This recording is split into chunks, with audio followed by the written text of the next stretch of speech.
Share market में long term investment के साथ अगर आप ट्रेडर भी हैं तो ऐसी कंडीशन में आपके पोर्टफोलियो में इनस्टेबिलिटी रहेगी और इनकम टैक्स भरना और इसे मैनेज करना भी आपके लिए मुश्किल होगा।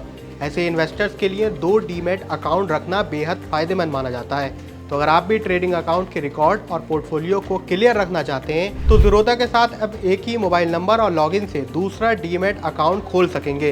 इस नई फैसिलिटी से आप एक ही अकाउंट में अपने लॉन्ग टर्म शेयर रख सकते हैं, जबकि दूसरे अकाउंट से आप ट्रेडिंग जारी रख सकते हैं, जिससे आपके ट्रेडिंग के उतार चढ़ाव का असर आपके लॉन्ग टर्म इन्वेस्टमेंट पर नहीं पड़ेगा। साथ ही टैक्स भरते समय हिसाब किताब करना और इसे पूरा तरीके से मैनेज करना भी आपके लिए आसान होगा। हालांकि ये फैसिलिटी ज़ीरोधा के ट्रेडिंग प्लेटफॉर्म काइट पर दिखाई नहीं देगी।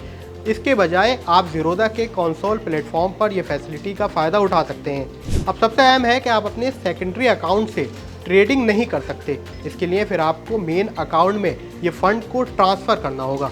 इसके लिए ज़ीरोधा आपसे 13 रुपये प्लस 18% GST भी चार्ज करेगा। मेनली ज़ीरोधा की इस सर्विस की वजह से आप अपने पोर्टफोलियो को ट्रैक और मैनेज करना आसान होगा, यानी कि कौन सा शेयर आपने कब खरीदा और कब कितने में बेचा, ये पूरी प्रोसेस को आप आसानी से मैनेज कर सकते हैं। अब जानते हैं कि ज़ीरोधा चार्ज कितना करने वाला है। तो ज़ीरोधा इस नई फैसिलिटी के लिए आपसे ईयरली बेसिस पर 300 रुपये प्लस GST का चार्ज लेगा।